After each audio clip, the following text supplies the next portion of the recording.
¿Cuáles son los 4 aspectos principales que estamos manejando para seleccionar plantas forrajeras? A ver, ¿cuál es el primero que vimos ayer? Sí, Luis Miguel, vamos.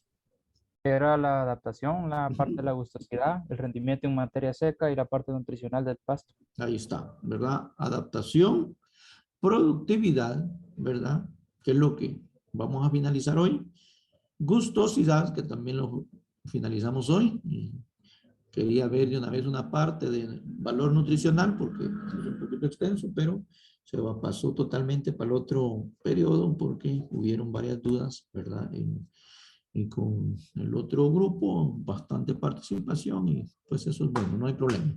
Pero estamos programados con 3 días en esta unidad, ¿verdad? ¿Alguna duda, alguna inquietud que vaya hasta el momento para arrancar? A ver, jovencitos, ¿alguna duda en la clase anterior? ¿No? ¿Todo bien? Bueno, hagamos un pequeño repaso entonces, ¿verdad? De lo que es la parte de productividad, que son las características, ¿verdad? Relacionadas con cantidad y calidad de forraje. Para eso, pues, ¿verdad? El pasto tiene que estar adaptado, ya lo vimos. Y una de las características de productividad, pues, ¿verdad? Que mirábamos era esa capacidad de sobrevivir en competencia. ¿Cuáles son los pastos que son los que tienen mayor porcentaje de cobertura y compiten más en pastos bajo pastoreo? Vamos a ver. ¿Cuáles son? Ingeniero, había Ujú. dicho los sinodones. Ajá, muy bien, los sinodones. Menciónenme alguna especie de los sinodones que ustedes conocen. A ver. Una especie de todos esos sinodones que ustedes conocen. ¿Cuál sería? Dígame. A ver, chicos. Podría ser Sinodon dactylon. A Sinodon dactylon, ¿verdad? Que es la bermuda, o el Sinodon plastostachus, que es la estrella común, o el Sinodon enerofluensis, que es la estrella mejorada. Además de los sinodones, ¿qué otros géneros o especies están ahí que que siguen a los sinodones en cuestión de competencia y cobertura? Vamos a ver. Las digitarias, ¿verdad? Las digitarias oscilandenses y la digitaria medicumben, que es la famosa pangola, ¿sí? Y esos pastos son los que tienen un poquito más cobertura. Por ahí también podemos mencionar el Angleton, el Lichantium aristatum, que no es una digitaria, ¿verdad? Entonces, por aquí está Otieli. Bueno, ahora bien, otra característica, decíamos, resistencia a sequías y heladas. Resistencia al pastoreo y pisoteo, ¿verdad? Aquí hablamos, por ejemplo, hay especies, ¿verdad? Que vamos a decir más adelantito que tienen mayor palatabilidad. Y son 3. La Digitaria swazilandensis, que es el pasto suace, la Digitaria decumbens, que es la pangola, y el Dichantium aristatum, que es el Angleton. Ahora bien, ¿por qué les menciono esto antes de llegar a gustosidad? Porque ese pasto, el pasto suace, es un pasto, el mejor pasto. Y de esos 3 pastos que les mencioné, obviamente vamos a obtener los mejores henos, ¿verdad? Seguido pues por los sinodones y después por las braquiarias y después por los pánicos. Así en ese orden es la calidad de los henos. ¿Por qué? Porque obviamente el tallo, el heno de una braquiaria, su tallo es un poquito más durito y va a ser siempre de menor calidad. Y los pánicos van a tener más tallo y por eso el heno va a ser un poquito de menor calidad. Ahora bien, exceptuando que el heno, por ejemplo, del Hiparrhenia rufa, que es un pasto que, sabiéndolo manejar, da más hoja que tallo. Entonces, por eso es de que del pasto Hiparrhenia rufa o Jaraguá es donde hay mucho heno en el oriente del país, ¿verdad? La mayoría de ese heno proviene de ese pasto. Ahora bien, dice, ¿por qué les menciono esto? Porque ese pasto que es de mejor palatabilidad, ¿verdad? Que es el suazi, es el pasto que también soporta menos que pisoteo, ¿ah? Menos sobrepastoreo. no soporta el pastoreo de ganado adulto, ¿sí? Por eso es de que se recomienda para terneros. Ahora bien, nosotros podemos hacer algunos ajustes en el manejo ya conociendo, por eso es importante ver botánica, morfología y todo esto que estamos viendo. ¿Por qué? Porque sabiendo que no soporta mucho el pisoteo, entonces yo puedo trabajar el pasto Angleton, el pasto Swazi, con una baja carga animal, ¿sí? Y también con un periodo de ocupación que puede ser horas, un mediodía, y ahí se va el ganado a consumir otro potrero o bien forraje verde picado o ensilado o heno. O sea, hay alternativas de, ¿verdad? Les contaba por unas preguntas que me hacían en la sección anterior, Gabal, que, por ejemplo, experiencias en pasto Swazi, ¿verdad? El pasto Swazi es uno de los mejores pastos en cuanto a palatabilidad. Y la palatabilidad, ahí van a estar relacionados, lo vamos a ver en la otra parte, en su digestibilidad. Siempre los pastos que tienen más palatabilidad son más digestibles, ¿verdad? Ahí lo tienen en su valor nutricional. Entonces, este pasto es muy particular. En Guatemala realmente nosotros lo recomendamos en el momento de que estábamos haciendo todas las investigaciones para pastoreo de terneros. Pero obviamente con la oportunidad de bajar carga y darle un periodo de ocupación bastante bajo. No más de un día con ganado adulto. Obvio, en las condiciones de pequeños y productores a nivel de Guatemala, eso siempre va a demandar ¿qué? Más tierra. Entonces, pues esto no iba a ser muy aceptado por los productores, ¿verdad? ¿Qué experiencia tuvimos? Que el pasto obviamente nosotros lo trabajamos para pastoría de terneros, así se le llama a los potreros, ¿verdad? Pequeños que se utilizan para el levante de terneros, pastorías. Ahora, ¿cuál fue la experiencia que tuve en esto? Por el trabajo que desarrollaba, nosotros teníamos relación con los institutos de investigación a nivel centroamericano y un poquito a nivel latinoamericano. Entonces, el vecino país, por ejemplo, El Salvador, a mí me quedaba un poquito cerca, ¿verdad? Y tenía mucha relación con el instituto, allá se llama CENTA, Centro de Estudios Tecnológicos Agropecuarios, algo así, pero es CENTA. Por eso es de que las variedades allá en ese tiempo, no sé si todavía lo hacen, CENTA tal, CENTA y así. El CENTA H5, que era un híbrido de maíz, ¿verdad? Y cositas así. Entonces nosotros íbamos un poco más avanzados en esta parte, ¿verdad? De la ganadería, en cuanto a forrajes y todo.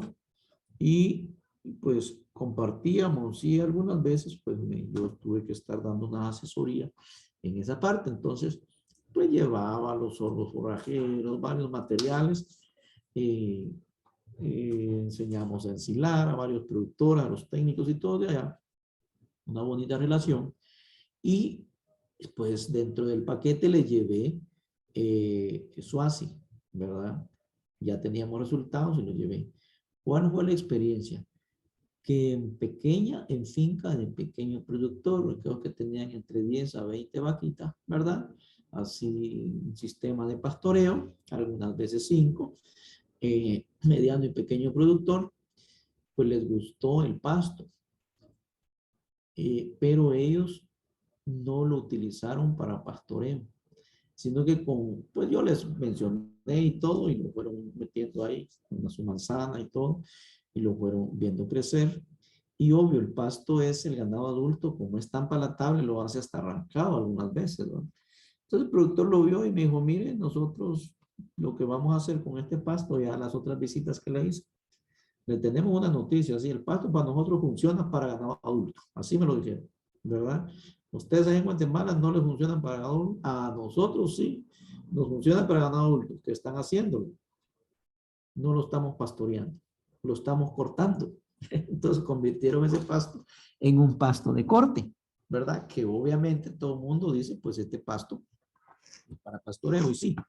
Pero ellos estaban en una zona muy particular, pequeños productores, había mano de obra familiar y todo, y pues, ¿verdad? Y no les costaba cortarlo, cosa que aquí en Guatemala no se adapta, ¿verdad?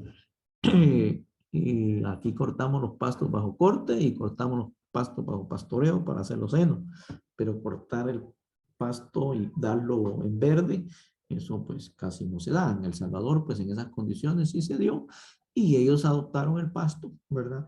Y lo convirtieron en un pasto de corte específico por esas condiciones. ¿Por qué?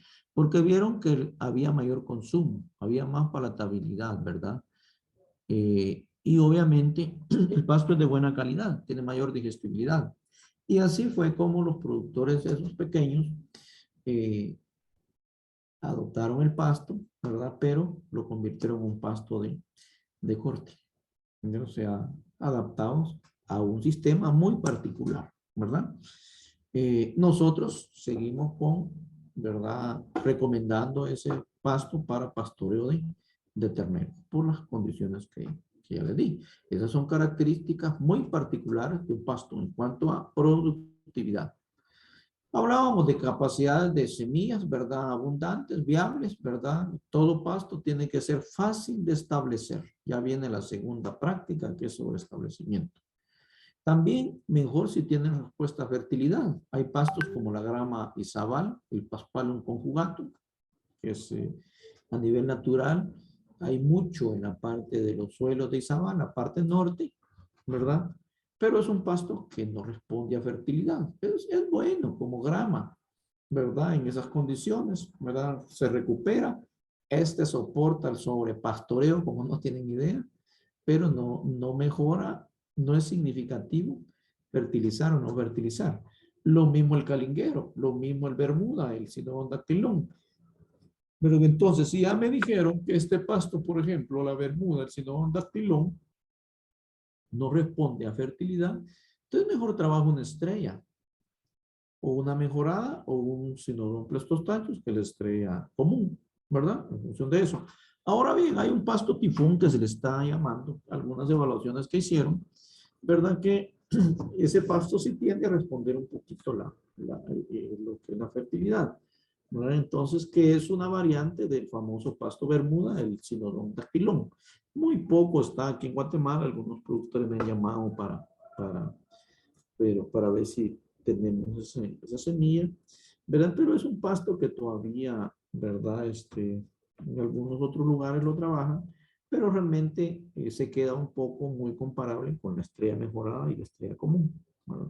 Ese sí, es un Sinodon dactylum, ¿verdad? Tifón es la variedad que le han asignado.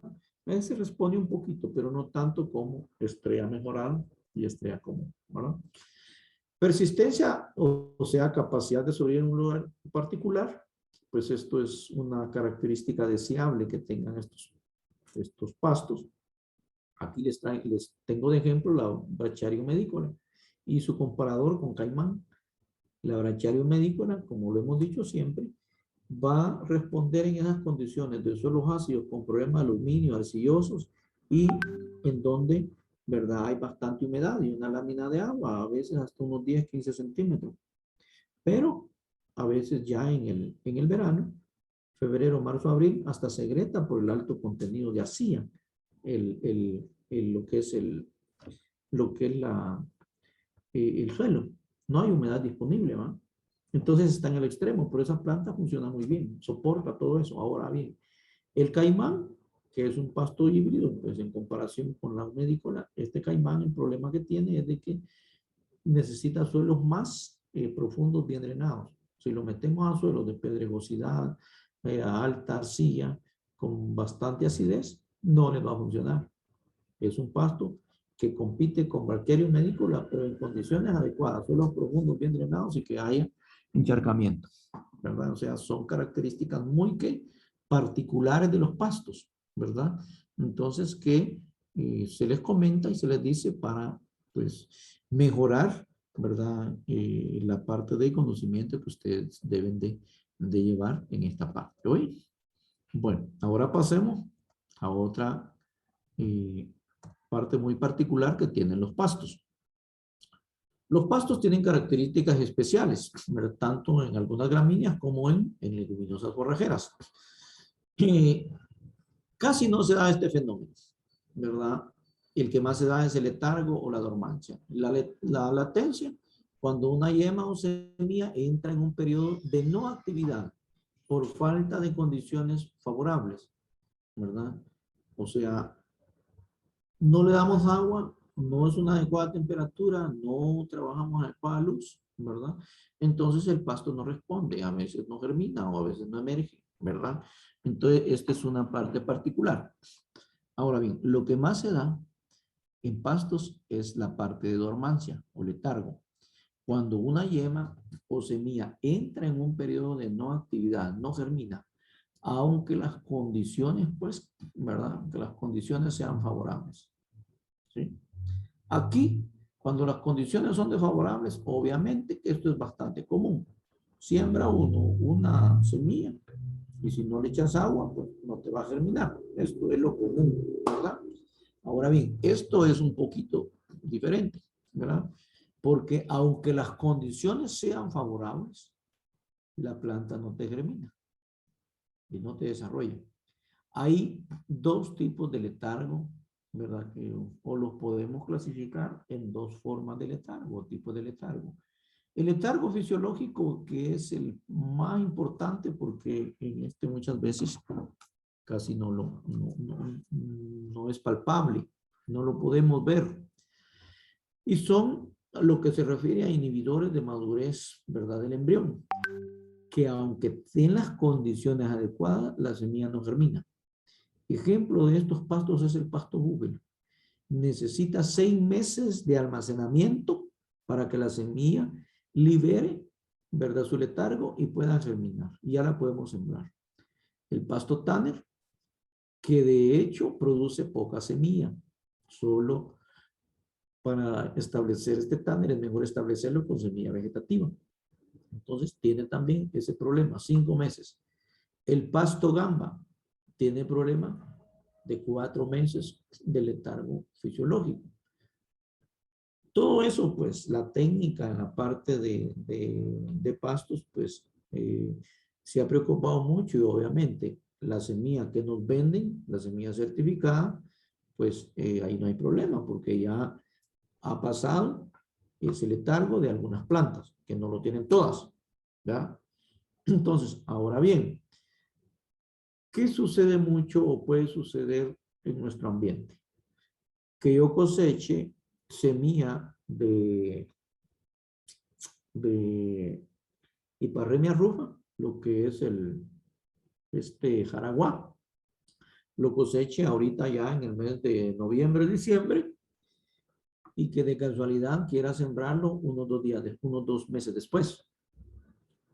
En la práctica, lo que hace el productor es cosechar esa semilla y sembrarlo en las primeras lluvias.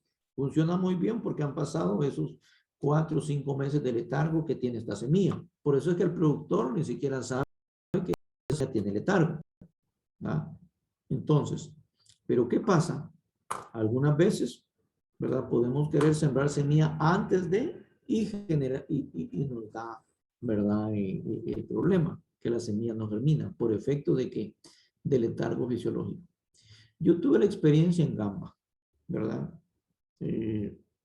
Cuando estaba iniciándome en estas partes, nosotros trabajamos, pues no tan iniciándome, ya tenía varios años, ¿verdad? Y generamos un pasto, una mejora genética en el pasto Gamba, ¿verdad? Y a esa variedad le asignamos un nombre que es Ictarrial.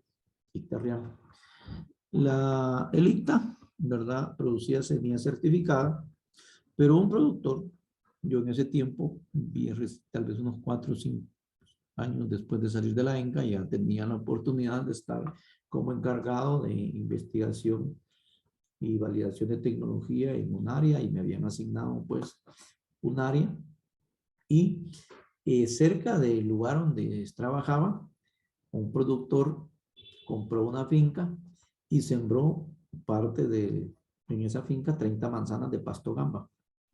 En ese tiempo me recuerdo que era el boom del pasto Gamba y la semilla de licta se terminaba rápidamente.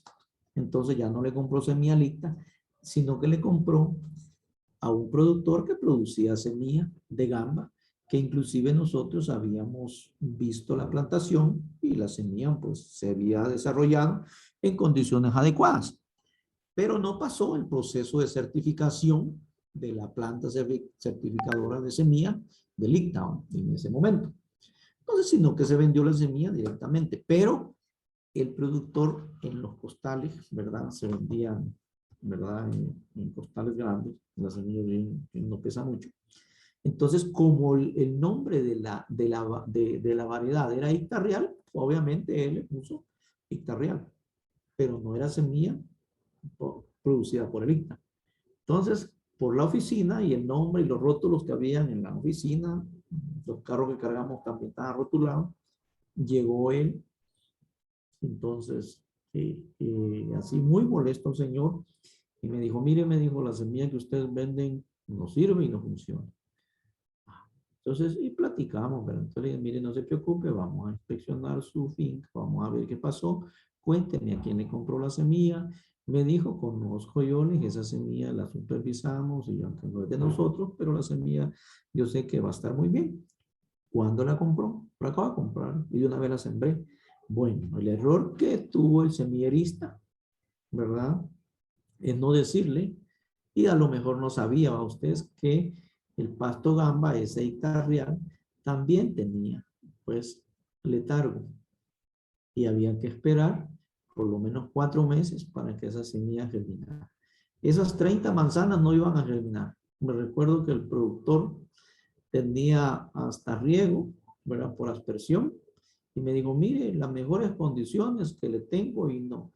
Y le digo, no le va a germinar, déjelo sin regar y espere las primeras lluvias, no se haga bolas, ¿verdad? Y el pasto le germina. Le expliqué todo esto, ¿verdad? En esta semilla.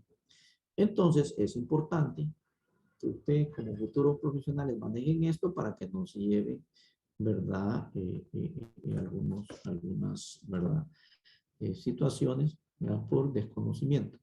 Entonces, este gamba es muy frecuente, el pasto jaraguá, que no está acá, pero también, pero coincidentemente, el productor lo que hace es cosechar semilla en estos días y sembrarla hasta el principio de las lluvias, que es lo que comúnmente se hace. Por eso es de que, pues obviamente muchos ni siquiera saben que esa semilla pues tiene que dormancia, ¿verdad? Otra dormancia, sí, Fabiana. Diga. Ingeniera, digamos, y no hay como un método que nosotros podamos aplicar para evitar que haya latencia.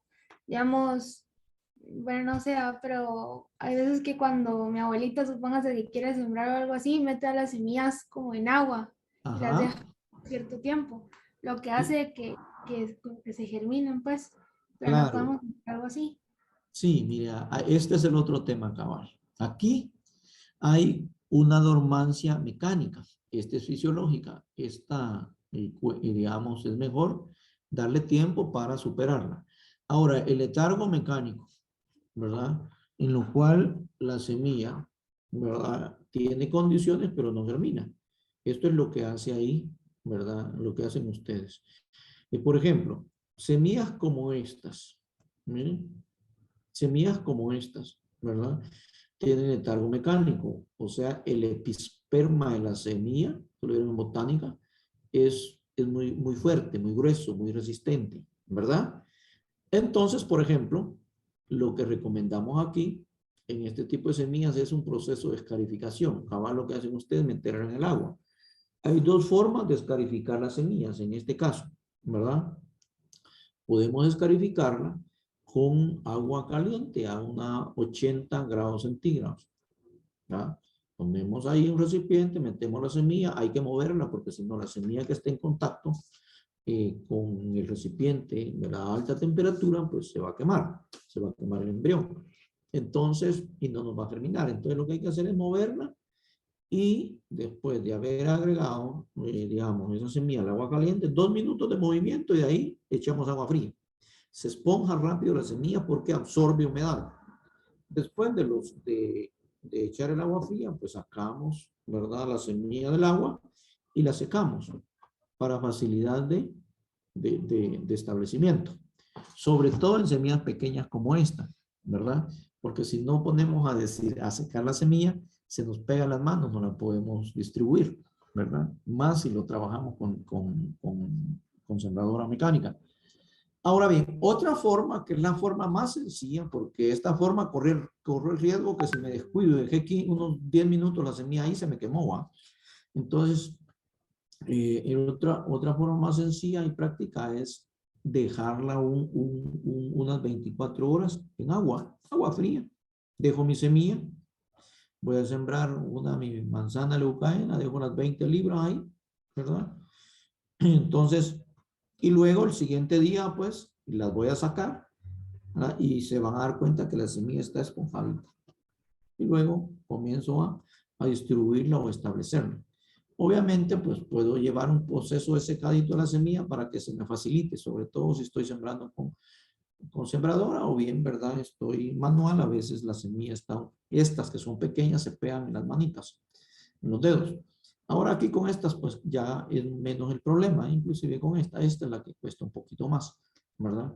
Entonces, eso es la forma, ¿verdad? De evitar el letargo mecánico, ¿va? Con semillas como leucaena, con frijol sechopelo, con lo que es cratilia, madre cacao, esta que es de kudzu, la otra es el Aula purpureus, el Dolicus, que se parece un poquito a esta, lo único que es el tamaño, pero un poquito menos, pero es como rojita la semilla. Esa también tiene letargo mecánico, pero un poquito menos. El episperma no es tan duro como estas, ¿verdad? Entonces, ¿por qué hay que hacer esto y por qué conocer de esto? Ya vamos a ver la práctica de establecimiento con ustedes, y lo que nosotros queremos es que la semilla germine lo más rápido posible, porque la mayoría de estas especies, su punto crítico de malezas, ¿verdad? Va a ser entre los 30 y 35 días, ¿no?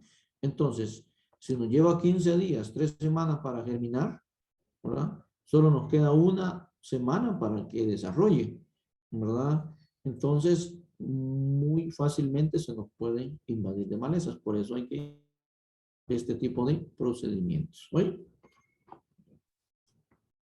Bueno, eso es en cuanto a productividad. Ahora miremos gustosidad. ¿Alguna duda que tengan, chicos, hasta el momento? A ver, ¿dudas? ¿Dudas? ¿No? Ingeniero, Sí, una pregunta. Digamos, al momento de nosotros querer sembrar algún pasto, o como los que habíamos hablado, ¿se manejan los semilleros o ya hay siembra directa? Bueno, pastos regularmente, ¿verdad? Como estos, ¿verdad? Y todos los que hemos visto, todo es siembra directa. Todo siembra directa. Con la leucaena podemos hacer pilones, sí, pero incurrimos un poquito en gasto. Entonces, estas están adaptadas para siembra directa. Hoy todo es siembra directa, ¿verdad? No pasan a la parte de plántulas, ¿verdad? O la elaboración de pilones para enraizamiento, sino que todo es siembra directa, ¿verdad? Otra preguntita, si no pasamos a la otra parte. Otro tema que es gustosidad. Sí, García, vamos. Ingeniero, y así como en propagación no se podrían utilizar tepes, creo que sí se llaman. Las secciones, ¿verdad? Como trasplantamos la grama, ¿verdad? En jardinería. En jardinería. Cuesta mucho ese sistema. Los pastos que trabajamos tienen que tener ciertas características, ¿verdad? Como esta. Aquí, ¿qué vimos, verdad? Resistente a sequías y heladas, ¿verdad? También capacidad de abundantes semillas viables. En el caso de que no hayan semillas viables, pues que sea fácil el establecimiento con semilla vegetativa. Sembrar 1 hectárea, ¿verdad? Remover todos esos tepes y trasladarlos a otro lugar, cuesta. Eso en jardinería es factible, pero ya en ganadería nos costaría bastante. Es bien oneroso realmente ese esfuerzo. Por lo tanto, es que otra de las características es facilidad de establecimiento, ¿verdad? Y se van a dar cuenta ahí que la mayoría de plantas que establecemos y que manejamos, ¿verdad? Son realmente relativamente fáciles de establecer, ¿verdad? No sé si con eso respondemos tu pregunta, García.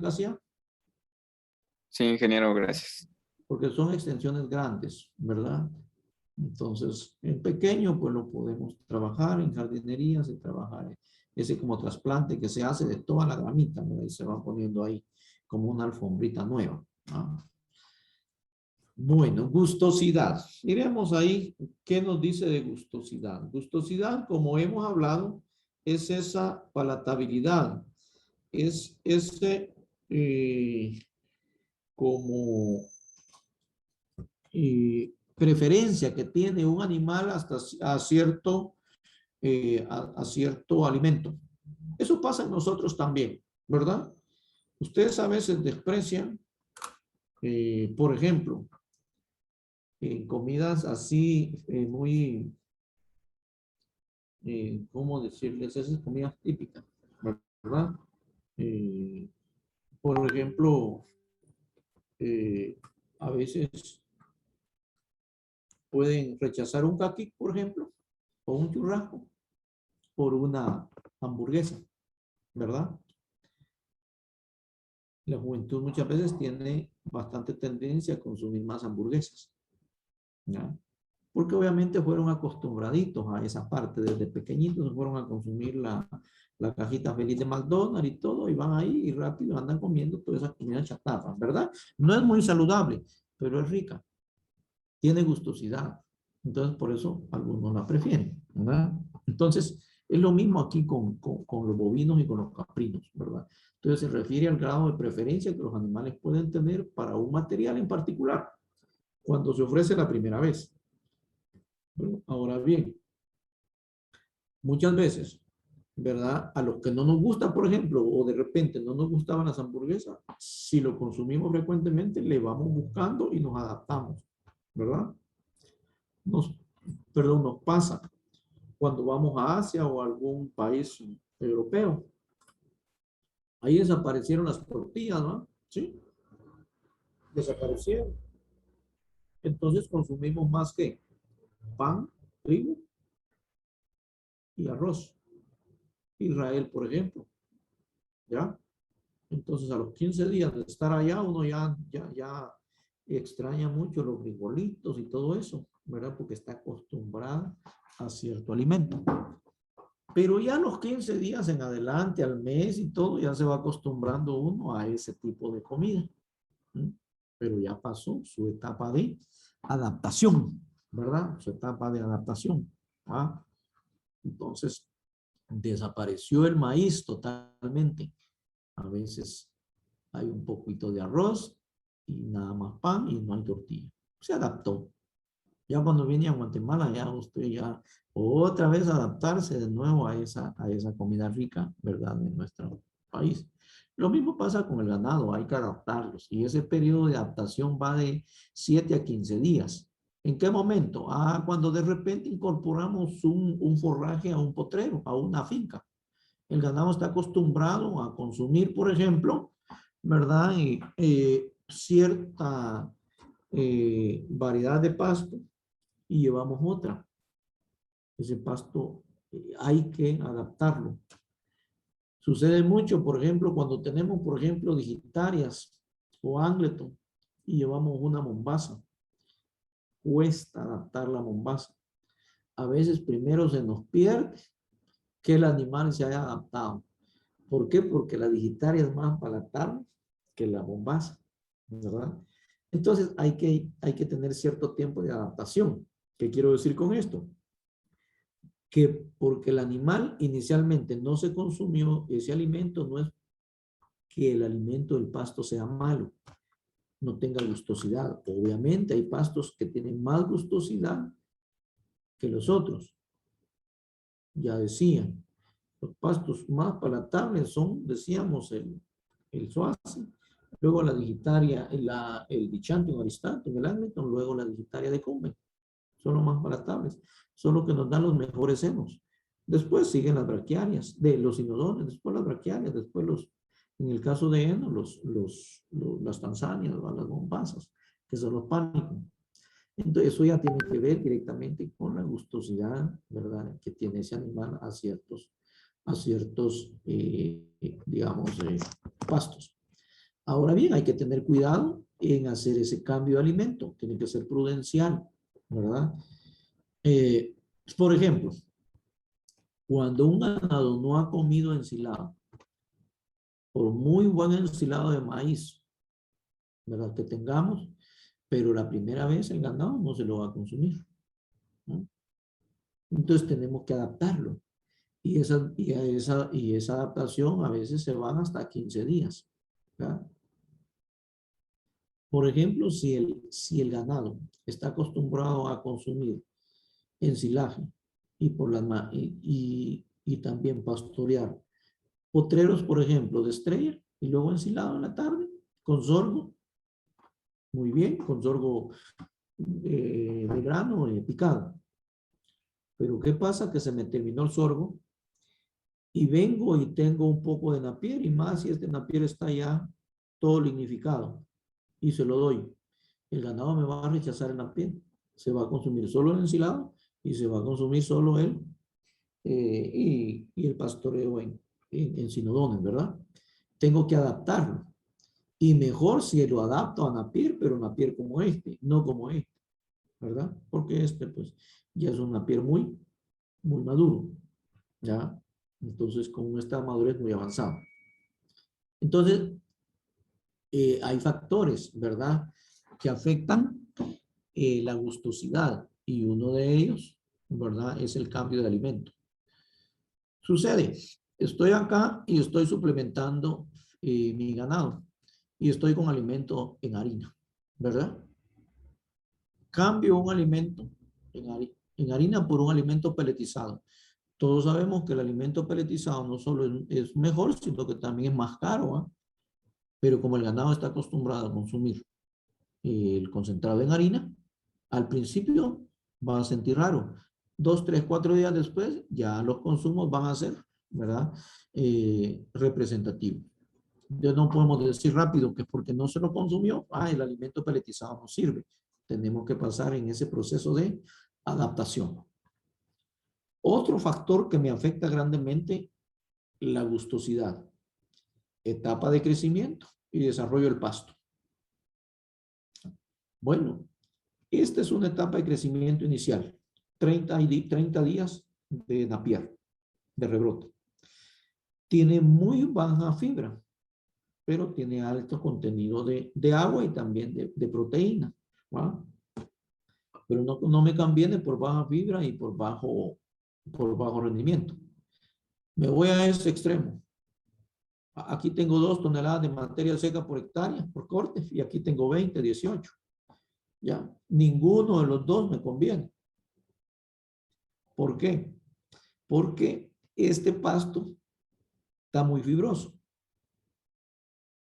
Entonces me lo va a rechazar el animal, ¿sí? Este por respuesta animal no me conviene, y este por respuesta en rendimiento tampoco.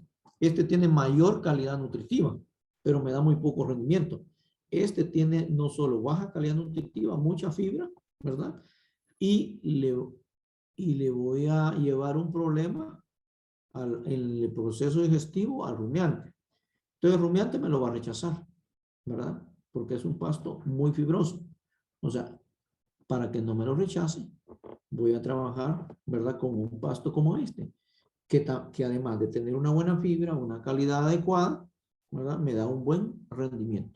Entonces, la etapa de crecimiento y desarrollo, sobre todo en pastos muy fibrosos, con un estado de madurez muy avanzado, nos afecta también la gustosidad, ¿verdad? Entonces, yo tengo muchas veces que usar aditivos, agua con sal o melaza, ¿verdad? La melaza regularmente la damos 1 a 1, 1 de melaza y 1 de agua, o bien 2 a 1, 1 de melaza y 2 de agua, relación, ¿verdad? ¿Por qué? Porque la melaza viene con una alta densidad, entonces hay que diluirla en agua para aprovecharla mejor. Entonces aquí tengo que estar yo haciendo la inversión en melaza, y de todo modo no voy a poder obtener un consumo al 100%, porque todo este tallo está muy lignificado y el ganado no se lo va a consumir. Entonces, no es el pasto el malo, sino es que dejé madurar mucho el pasto. Entonces, por eso el estado de crecimiento y desarrollo afecta también, ¿verdad?, la gustosidad. Aquí miramos esta parte, ¿verdad?, de pastos a alturas arriba de 2000, ¿verdad?, metros sobre nivel del mar. Esta es la parte fría, ¿verdad?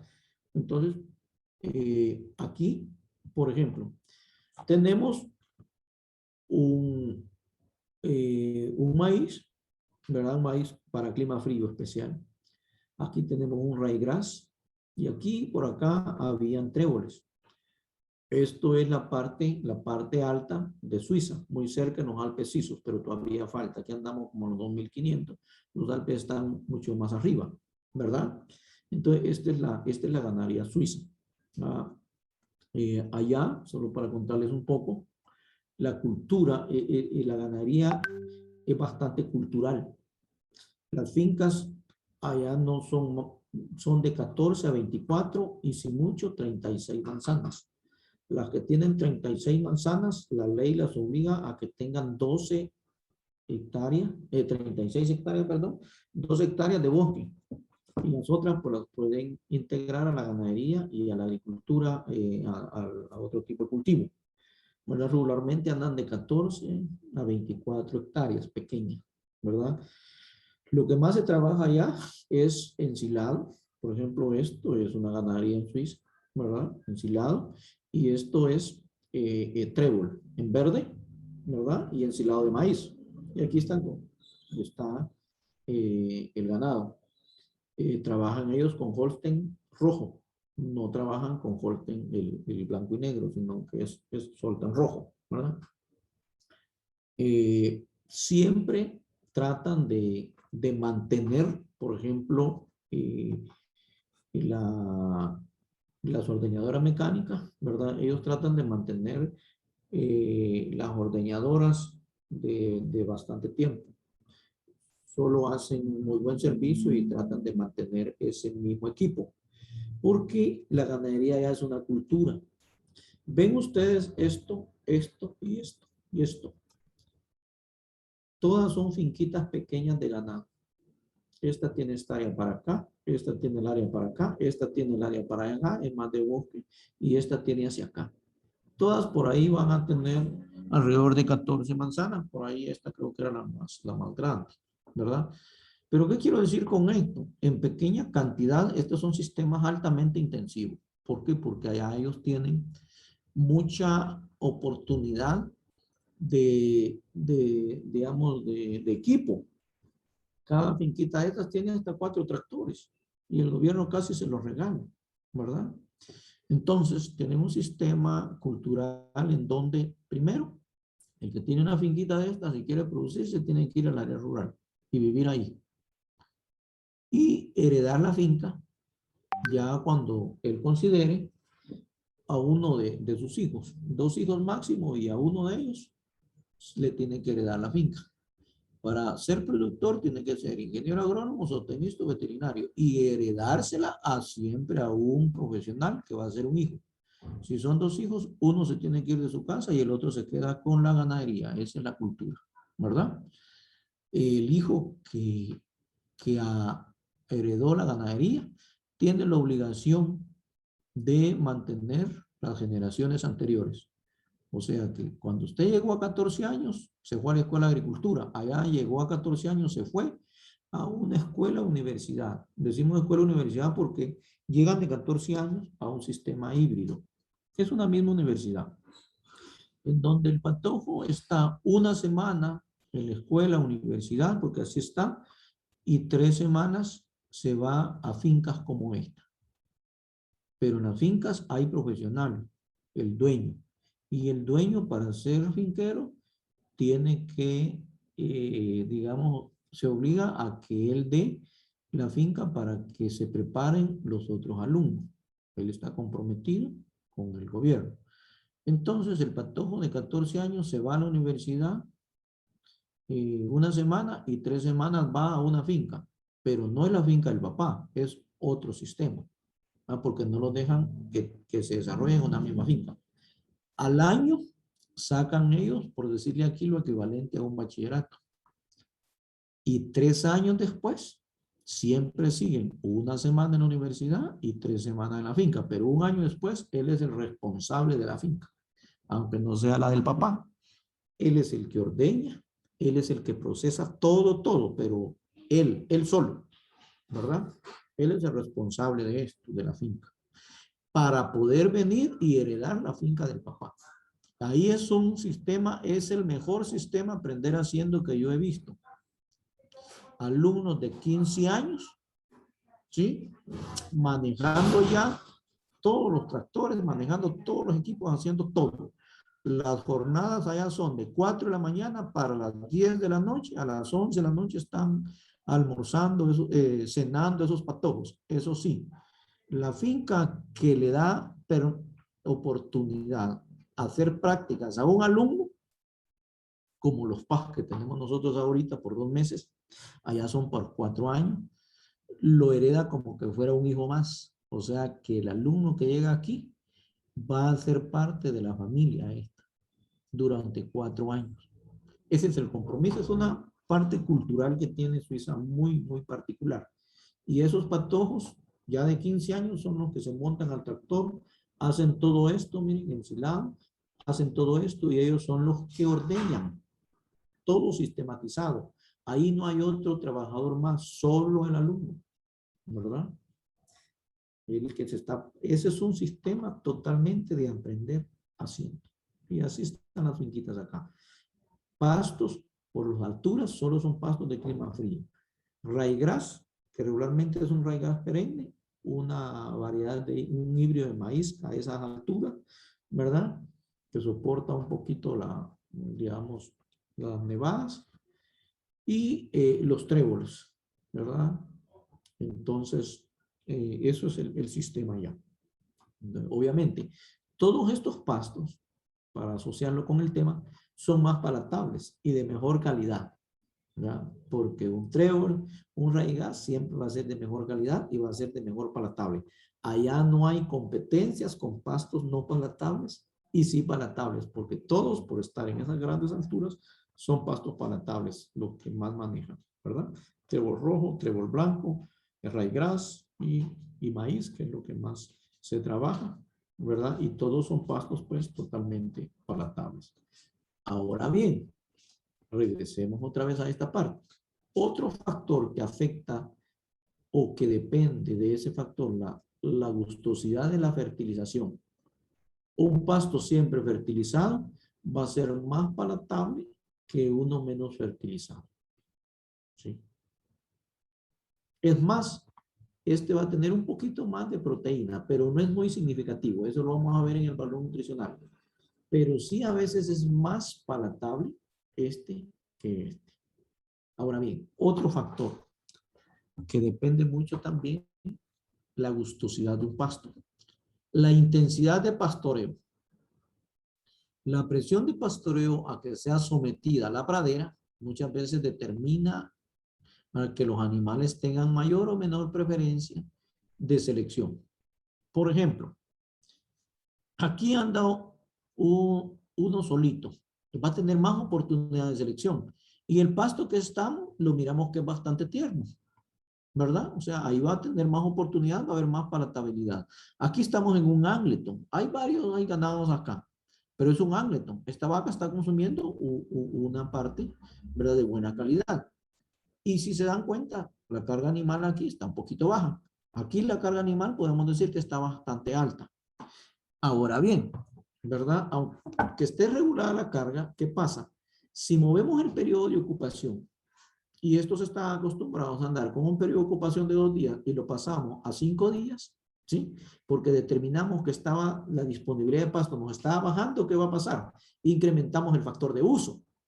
Y cuando incrementamos el factor de uso, obligamos al ganado a consumir un poquito de pasto menos tierno, más lignificado.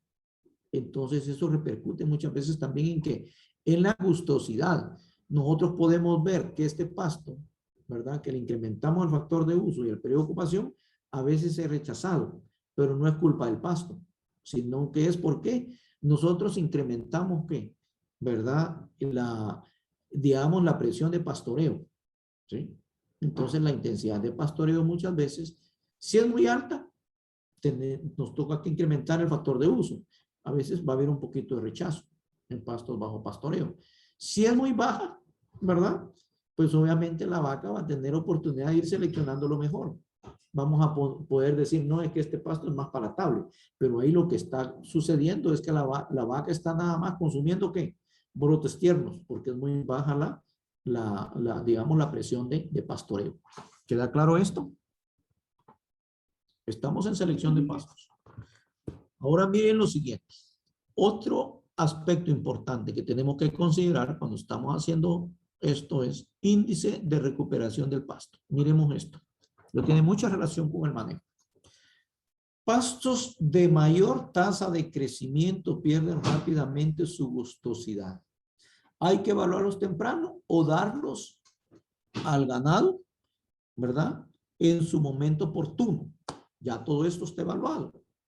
Por ejemplo, decimos, una piel Costa Rica en la costa sur mejor si lo damos de 45 días, 50, lo más 60 días. No más. ¿Por qué? Porque si no se nos lignificó. Nos perdió gustosidad y nos perdió calidad. Fibra de mala calidad y menos proteína. Ahí integramos un montón de cosas de manejo pasturas, ¿verdad? Pero el pasto Guatemala tiene menos tasa de crecimiento. A ver, García, Casia. Ingeniero, en base al índice de recuperación de los pastos, determinamos el factor de uso, ¿no? Determinamos no solo el factor de uso, porque el factor de uso también está relacionado con esa capacidad de carga de los pastos y el periodo de ocupación y el periodo de descanso, pero la parte del índice de recuperación del pasto está muy amarrada también, ¿verdad? Al periodo de descanso, al periodo de ocupación, a la capacidad de carga, si es pastoreo, porque obviamente los pastos que más cubren el terreno, como los sinones, van a tener mayor capacidad de carga. Mayor índice de recuperación, porque va a tener más estrecho el periodo de recuperación, ya no va a ser 30 días, sino que 21, 18, ¿verdad? Entonces sí está relacionado, ¿sí? No sé si te queda más claro toda esta parte. Sí, ingeniero, gracias. Miren pues. Entonces, por ejemplo, estoy nada más viendo comparaciones. Pero antes de seguir, quiero que les quede claro lo que es tasa de crecimiento. Ya lo dije más de alguna vez aquí. Dice, índice de recuperación del pasto. Entre más se recupera o más rápido crece el pasto, va a tener menos periodo de descanso o va a ser menos el periodo de frecuencia de corte. Va a ser más frecuente, ¿verdad? Entonces, si es pasto de corte, ¿qué es tasa de crecimiento entonces? ¿Cómo lo medimos? Es la cantidad en kilogramos de materia seca que crece un pasto en un día. Eso es tasa de crecimiento, ¿verdad? Cantidad en kilogramos de materia seca de crecimiento por día de un pasto, ya sea pasto bajo pastoreo o ya sea pasto bajo corte. ¿Sí? Bueno, entonces miren cómo interpretar. Este es conocimiento de otra unidad, pero de una vez, para que les quede claro, se los voy a explicar. Entonces, ¿cómo me explico esa tasa de crecimiento? ¿Cómo un pasto tiene más tasa de crecimiento que el otro? Hagámoslo ahí. Agarremos un sorgo forrajero, que todos sabemos que puede llegar hasta 12 toneladas de materia seca por corte, ¿sí? Eso quiere decir que son 12,000 kilogramos de materia seca por corte que podemos encontrar en ese sorgo forrajero. ¿Ya? Bueno. En la costa sur ese sorgo lo puedo cortar entre 60, 65, máximo 70 días. ¿Sí? Pongámoslo ahí a 65. Divídanlo en 65 días. ¿Cuál es la tasa de crecimiento que les dio? A ver. ¿Cuál es la tasa de crecimiento de este sorgo? 0.18. ¿Cuánto? 0.18. ¿Seguro? Recuérdense, ¿qué es tasa de crecimiento? Rendimiento en kilogramos de materia seca por hectárea por día de una forrajera de corte o bajo pastoreo. Dijimos que teníamos 12 toneladas ¿verdad? De materia seca por hectárea por corte. ¿Eso a cuánto equivale? A 12,000 kilogramos de materia seca, ¿no es cierto? Pero que no llega. ¿Sí? 62, ¿verdad? 184.62 kilogramos de materia seca de tasa de crecimiento que tiene ese sorgo borrajero allá en la costa. ¿Sí? Va.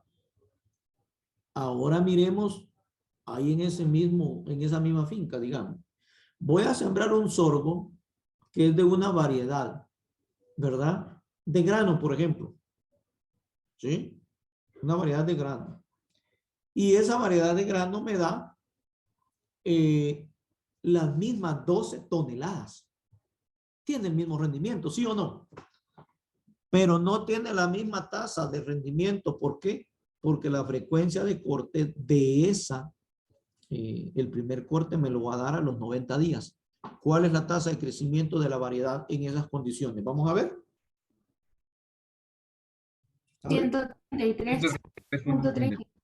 Sí, 133 punto ¿qué? 33, ¿verdad? Eso es verdad. Esa es la tasa de crecimiento. En tasa de crecimiento, ¿cuál prefieren ustedes? ¿La variedad o el híbrido? A ver. ¿Cuál prefieren ustedes? ¿La variedad o el híbrido? Chicos. Híbrido. El híbrido crece más, le saco en la misma área, con la misma fertilización y todo, más kilogramos de materia seca por hectárea por día, ya se dieron cuenta. Entonces me voy con el híbrido. El híbrido lo voy a conseguir a 8 pesos la libra y la variedad de repente hasta yo la puedo producir, ¿verdad? Pero prefiero ir a comprar el híbrido porque me da un poco más. O de repente un productor va, no, yo mejor me espero pues, y no hago la inversión en el híbrido, ¿sí? O sea, eso ya son decisiones que uno como productor puede tomar. ¿Les queda claro qué es tasa de crecimiento? Ingeniero. Va. Ahora bien, dígame, con todo lo que hemos hablado, las tasas de crecimiento, ahorita doy la palabra a José Garrido. Las tasas de crecimiento son iguales en la costa sur que en la ENCA, por ejemplo. ¿Qué dicen ustedes? De los materiales. Si yo estoy con ese híbrido forrajero que me dio 12 toneladas allá y me dio una tasa de crecimiento de 184, me dijeron, ese mismo rendimiento y esa misma tasa de crecimiento la puedo tener en la ENCA con ese material. ¿Qué dicen ustedes?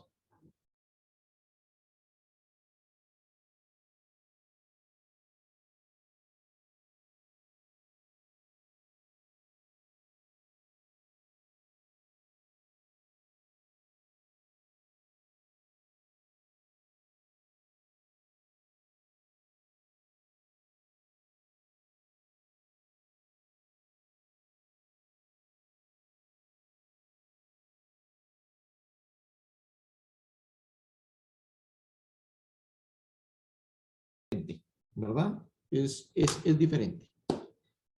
Bueno, ¿queda claro el concepto de tasa de crecimiento, por favor?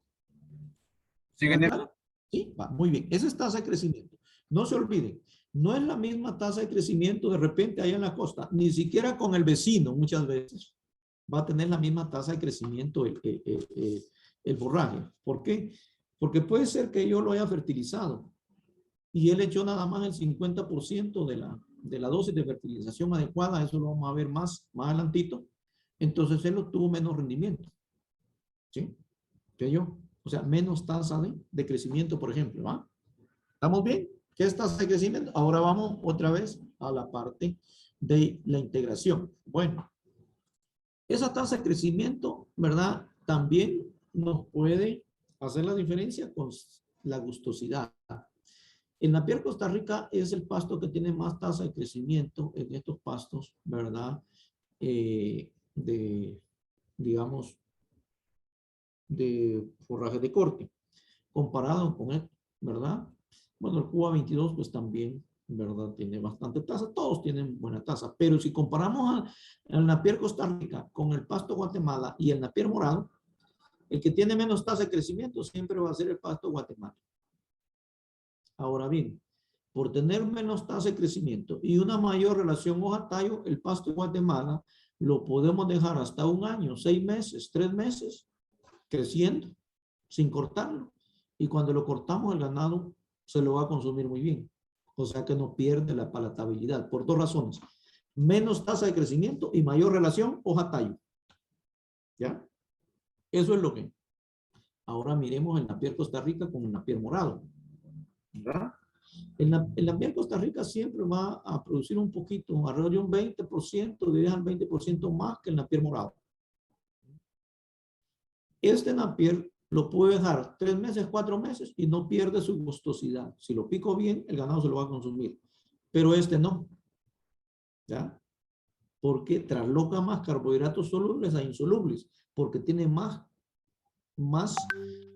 tasa de crecimiento y también la proteína tiende a bajar, ¿verdad? Mientras que esto mantiene un poquito su calidad de fibra. No vamos a decir que no se lignifica, claro que se va a lignificar, pero si lo picamos mejor y todo eso, el ganado se lo va a consumir. Pierde menos palatabilidad que el Napier Costa Rica. A eso nos referimos con el índice de recuperación del pasto y la relación con la gustosidad y su tasa de crecimiento. ¿Está claro? ¿Sí? Chicos, pregunto, ¿les queda claro eso? Sí, ingeniero. Va muy bien. Miren pues, los pastos también, la resistencia a la sequía que tiene un pasto está también relacionada con la gustosidad. Por ejemplo, pastos gamba, como el que les contaba, el pasto hiparrina rufa como el jaraguá. ¿Qué son pastos? El pasto jaraguá es un pasto bien adaptado a las condiciones de suelos arcillosos, pedregosos, en la parte de laderas, en la parte oriental del país. Pero ese pasto tiene su particularidad. ¿Ya? Es un pasto amacollador, pero es más palatable que Tanzania y Mombasa. Por eso muchos productores prefieren seguir con el jaraguá, que no tiene la misma capacidad de carga que el Tanzania, porque este está entre 1.7 a 2, mientras que la Tanzania puede llegar hasta 2.5. Y la Mombasa. El productor prefiere este, ¿por qué? Porque es más palatable y crece más en esas condiciones extremas. Y también puede utilizar hasta los cerros ahí que no va a pastorear, pero lo va a cortar y lo convierte en heno. El heno de ese material es muy bueno, ¿verdad? Porque tiene también bastante relación hoja-tallo, digamos, la macoya. Este es un ejemplo de pastos que, por tener resistencia a la sequía como este, ¿verdad? Mantienen o perduran más tiempo palatables.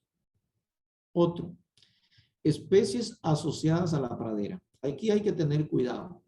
Uno puede cometer un error de introducir un pasto a la finca, ¿verdad? Y el ganado no se lo va a comer. Y uno puede decir, pero ese pasto no tiene gustosidad, el pasto no sirve porque no lo come el ganado, así es el productor. A ese pasto no sirve, usted no se lo come el ganado. Pasa mucho con los pastos mejorados, la Tanzania, la Mombasa, el mulato, la Toledo, cualquier marcaria. En ganado, por ejemplo, que esté acostumbrado a comer digitaria, a comer Angleton y lo llevan a pastorear, por ejemplo, la finca incorpora una de sus 5 hectáreas de pasto, por ejemplo, Tanzania o mulato, y el ganado está aquí consumiendo o consume acá, y luego pasa por primera vez acá, ¿ustedes creen que se va a comer ese ganado ese pasto? No. ¿Verdad? No se lo consume. ¿Por qué? Porque está acostumbrado a este y a este. ¿Sí? Usted tiene que hacer estrategias, usar estrategias. Entonces, ¿qué puedo hacer?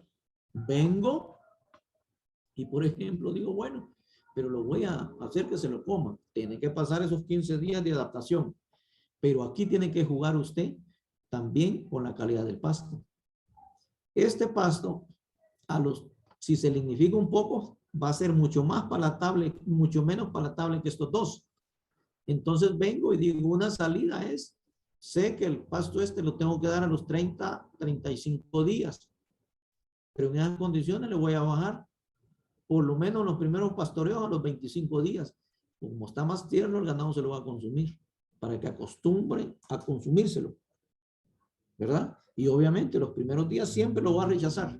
Estas son estrategias, pero es mejor no cometer esa parte. Por eso dice aquí, recomendación, dice, no asociar en un mismo potrero o sistema de pastoreo dos o más especies de pasto que difieran en crecimiento y en gustosidad. Este es el ejemplo que les traigo. Esto sí lo pueden asociar, porque esta se pastorea desde los 20, 21, 22 días hasta los 28, y este también, 24, 28 días, que es el Angleton. Esto lo pueden tener un potrero de este, el otro, y como los dos tienen la misma gustosidad, no hay problema. Pero si me llevan este, llevan un problema a la finca. ¿Por qué? Es un buen pasto, pero no de repente para estas condiciones, donde el ganado ya está acostumbrado y son suelos profundos bien drenados y trabajamos con digitarias y dichantum. Me llevo este o me llevo una bombaza, ¿qué pasa?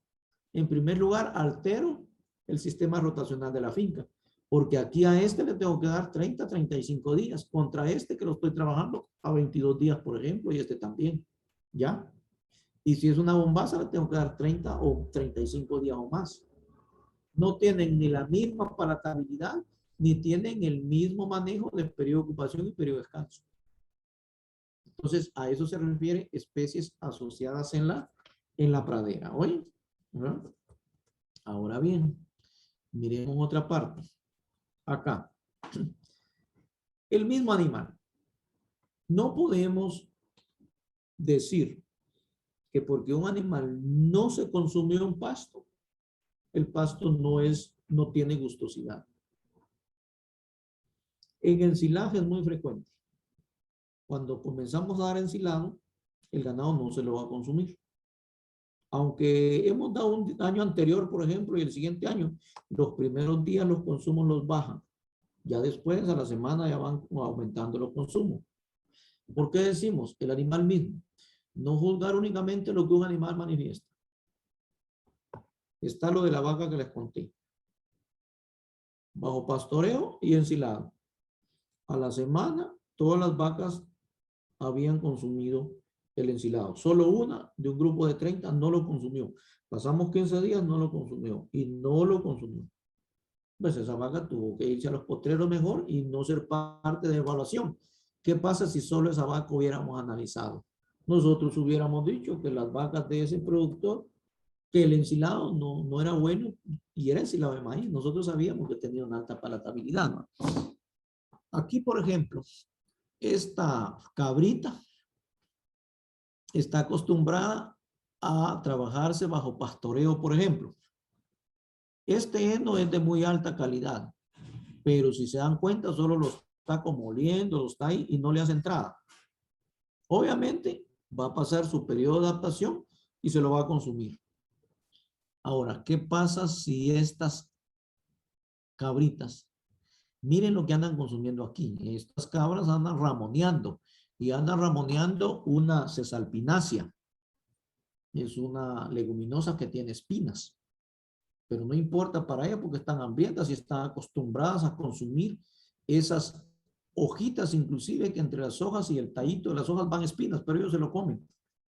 Es el famoso guachimol que le decimos en el oriente, ¿verdad? Que tiene, ¿verdad?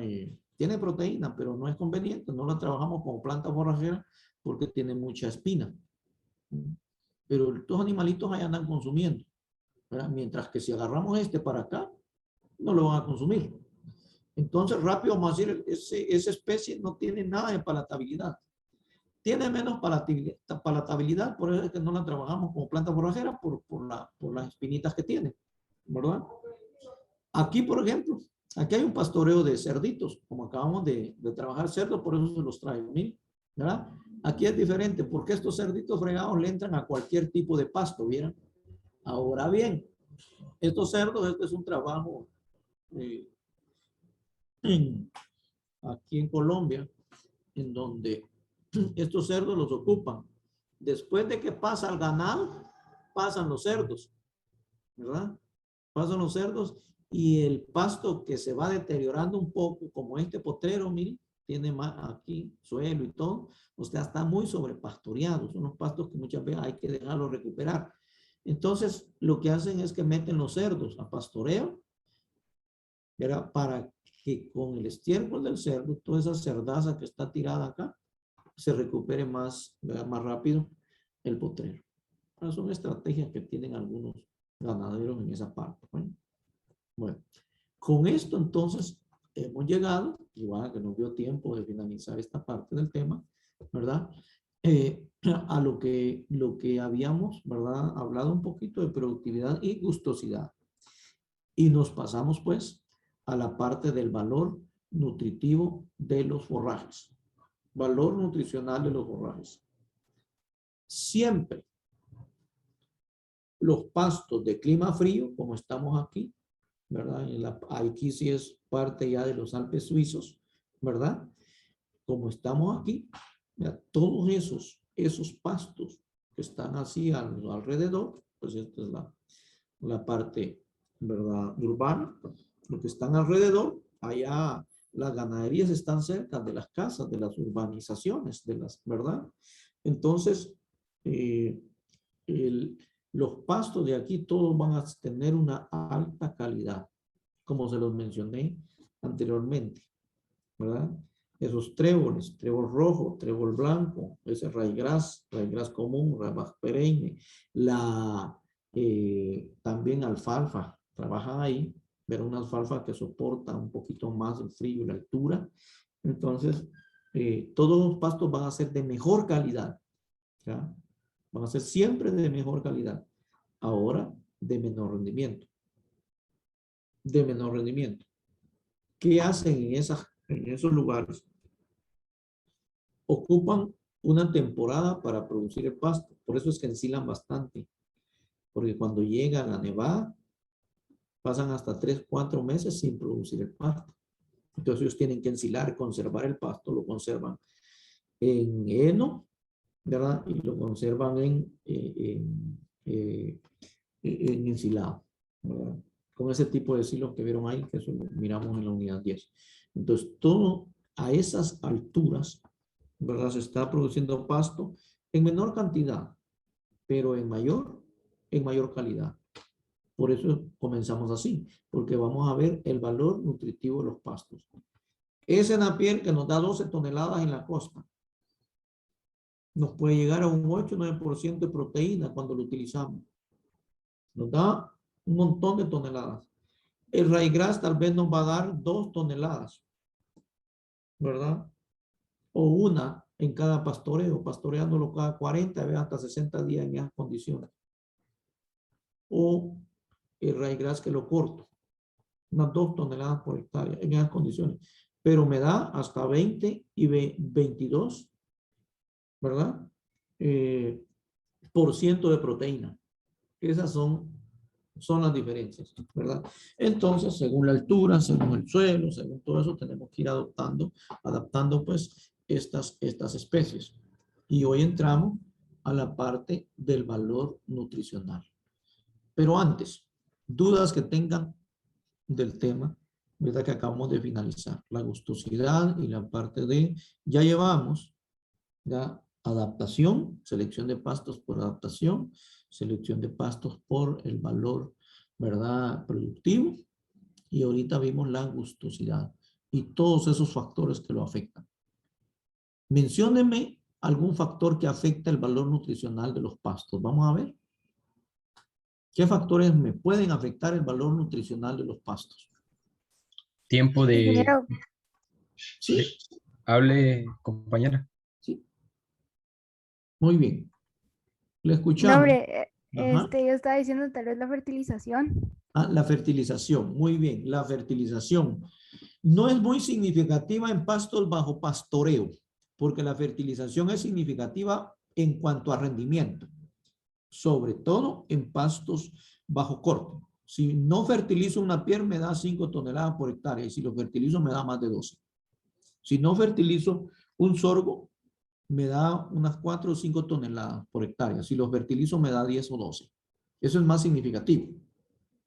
Ya vamos a hacer el análisis de proteína cabal en función de rendimiento y van a darse cuenta que si le hago un análisis de proteína a un pasto fertilizado y no fertilizado, el pasto no fertilizado me va a dar alrededor de un 5 o 6%. Y si lo fertilizo me va a dar un 7 o bien un 8%, a veces hasta 9, ¿verdad? Pasto bajo pastoreo, por ejemplo, y pasto bajo corte. O sea, a veces me sube el fertilizar o no fertilizar entre 1 a un 2% de proteína cruda en planta. Pero cuando lo traslado y lo relaciono o lo integro al rendimiento de materia seca, ahí sí la proteína cruda es significativa. Entonces, más adelantito les va a quedar mucho más claro, ¿verdad? O sea, repitiendo, si lo fertilizo, me va a dar, por ejemplo, un 7% o un 6%. Y si no lo fertilizo, y si lo fertilizo, una estrella, por ejemplo, me va a dar un alrededor de un 8 o a veces un 9. 1 o 2% de proteína me aumenta. Usted que está en investigación, si meto eso a cualquier análisis, no va a haber diferencia significativa. No hay necesidad de hacerle una prueba de comparación de medias, ¿va? No va a haber significancia. Pero si ya lo traslado a rendimiento y calidad, ahí sí va a ser una alta significancia entre no fertilizar y sí fertilizar. ¿Oye? Muy bien. Ese es un factor, la fertilidad. ¿Alguien más nos iba a decir? ¿Nos iba a compartir? ¿Sí? ¿Alguien más? ¿Qué otro factor nos afecta el valor nutricional de los pastos? Vamos a ver. El tiempo de aprovechamiento ideal, o sea, el tiempo de corte podría ser. O bien el periodo de descanso o bien la frecuencia de corte. Lo vimos en la piel, ¿verdad? En la piel es porque tiene alta tasa de crecimiento, baja el valor nutricional. Están relacionados esa parte, ¿ya? Entonces, vamos a iniciar ya la otra semana a ver valor nutricional y vamos a hacer pues algunos ajustes, algunas análisis ahí, ¿verdad? Lean ahí, analicen unas 2 tablitas. Estas tablitas que vienen van hasta después. Estas, ¿ve? Esto es una tabla de valor nutricional de pastos en Guatemala, ¿verdad? Y aquí está todo. Especie, esto quiere decir materia seca, fibra cruda, extracto etéreo, cenizas, proteína cruda, extracto libre de nitrógeno, nutrientes digestibles totales, celulosa, hemicelulosa, lo que es fibra ácido detergente, más fibra neutrodetergente, calcio y fósforo. Este es todo un análisis. Nosotros vamos a saber interpretar esto para poder decir, este es el mejor pasto. Eso viene para la próxima clase, ¿verdad? Eso es en cuanto al valor nutricional. ¿Sí? ¿Algo más que quieran comentar? ¿Alguna duda? Estamos llegando.